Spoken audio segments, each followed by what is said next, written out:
या ठिकाणी मला एका कवितेचं ओळ सुचते की चला निळ्या निशाणाखाली सर्वांनी एक वारे, घरात बसता का रे मैदान गाजवारे, चला निळ्या निशाणाखाली सर्वांनी एक वारे. या भारतामध्ये जे प्रस्थापित राजकारण आहे त्या प्रस्थापित राजकारणाला जर कोण शह देऊ शकत असेल तर या ठिकाणचा आंबेडकरवाद आहे. माहीनगरमध्ये जी युती झाली, सर्व आंबेडकरी पक्ष एकत्र आले. हे आंबेडकरी पक्ष एकत्र येण्याने फक्त बौद्ध समाजाची ताकद नाही वाढणार, तर या ठिकाणचा जो पण मागासवर्गीय आहे, जो पण वंचित समूह आहे, त्यामध्ये महार, मांग, चांभार, ढोर, वडार, कायकाडी, रामोशी, धनगर, मराठा या सगळ्या 18 पगड ज्या जाती आहेत, तर या जाती सुद्धा मजबूत होणार आहेत. कारण प्रस्थापित पक्ष हे सर्वजण भांडवलदारीचं राजकारण करतात आणि त्यांच्या जवळ असणाऱ्या घराण्यांना मोठं करण्याचं काम करतात. त्यामुळे आपण प्रस्थापित पक्षांकडे न जाता आपण या वंचित समूहाचं जे राजकारण करणार आहे, जे आंबेडकरी चळवळीचं राजकारण करणार आहेत, त्या दृष्टीने आपण एकत्र आलं पाहिजे.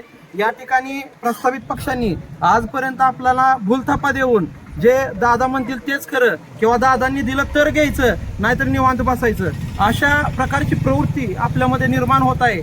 आपण त्यांच्या देण्याची वाट न बघता आपण या ठिकाणी देणाऱ्या जमात आपण व्हावी. आपण वंचित समूहाचं आंबेडकरवादाचं राजकारण आपण केलं पाहिजे.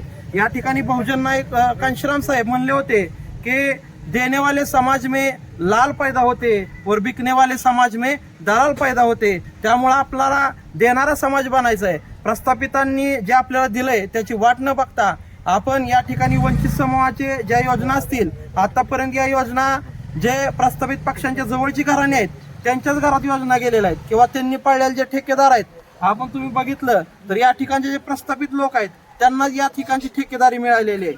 त्यामुळं सर्व बहुजन समाजाने जागा होऊन या ठिकाणी एक उमेदवार आपले वंचित बहुजन आघाडीचे अभिमान जगताप, त्यांचं चिन्ह आहे गॅस सिलेंडर. आणि वंचित बहुजन आघाडी हा पक्ष माननीय प्रकाशजी आंबेडकरांचा पक्ष आहे. एका ठिकाणी बाबासाहेबांचा नातूंचा पक्ष, त्यांचं प्रतिनिधित्व करत आहेत अभिमान जगताप. आणि एका ठिकाणी माहीनगर पंचायत समिती गाणामधून बहुजन समाज पार्टीचे उमेदवार, त्यांचं चिन्ह आहे हत्ती. हत्ती या चिन्हावर बाबासाहेबांनी आतापर्यंत त्यांच्या सर्व निवडणुका या हत्ती चिन्हावर लढलेल्या आहेत. म्हणजे एक ठिकाणी आपल्याला साथ बाबासाहेबांच्या नातूला द्यायचे आणि माहीनगर पंचायत समिती या गाणात आपल्याला साथ बाबासाहेबांच्या विचारांच्या हत्तीला द्यायचे आहे.